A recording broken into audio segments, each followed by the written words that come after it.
Hello friends, പുതിയൊരു വീഡിയോയിലേക്ക് എല്ലാവർക്കും സ്വാഗതം. കേരള ബ്ലാസ്റ്റേഴ്സിന് വേണ്ടി മികച്ച പെർഫോമൻസ് കാഴ്ചവെച്ച ഒരു സ്ട്രൈക്കറായിരുന്നു കോൾഡോ ഒബിയറ്റ. കേരള ബ്ലാസ്റ്റേഴ്സിന് വേണ്ടി 3 മത്സരങ്ങളിൽ 3 ഗോളുകൾ സ്വന്തമാക്കിക്കൊണ്ട് സൂപ്പർ കപ്പിൽ ഗോൾഡൻ ബൂട്ട് സ്വന്തമാക്കിയ സ്ട്രൈക്കറായിരുന്നു കോൾഡോ ഒബിയറ്റ. ഇപ്പോൾ അദ്ദേഹം ബ്ലാസ്റ്റേഴ്സ് വിട്ടിട്ടുണ്ട്. സ്ഥിരമായിട്ടിപ്പോൾ ബ്ലാസ്റ്റേഴ്സ് വിട്ടിട്ടുണ്ട്. ഇന്തോനേഷ്യൻ ലീഗിലേക്കാണ് അദ്ദേഹം ബ്ലാസ്റ്റേഴ്സ് വിട്ടുകൊണ്ട് ജോയിൻ ചെയ്തിട്ടുള്ളത്. ഇന്തോനേഷ്യൻ ലീഗിലെ ടീമായ ബോർണിയോ എഫ്സിക്ക് വേണ്ടിയിട്ടാണ് നിലവിൽ കോൾഡോ ഒബിയറ്റ ജോയിൻ ചെയ്തിട്ടുള്ളത്. ഇന്തോനേഷ്യൻ ലീഗിൽ മികച്ച പെർഫോമൻസ് കാഴ്ചവെക്കുന്ന ക്ലബാണ് ബോർണിയോ എഫ് സി.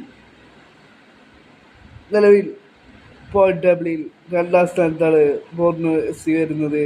ആ ഒരു ക്ലബിലേക്കാണ് ഇപ്പോൾ കോൾഡോ ഒബിയറ്റ ജോയിൻ ചെയ്തിട്ടുള്ളത്.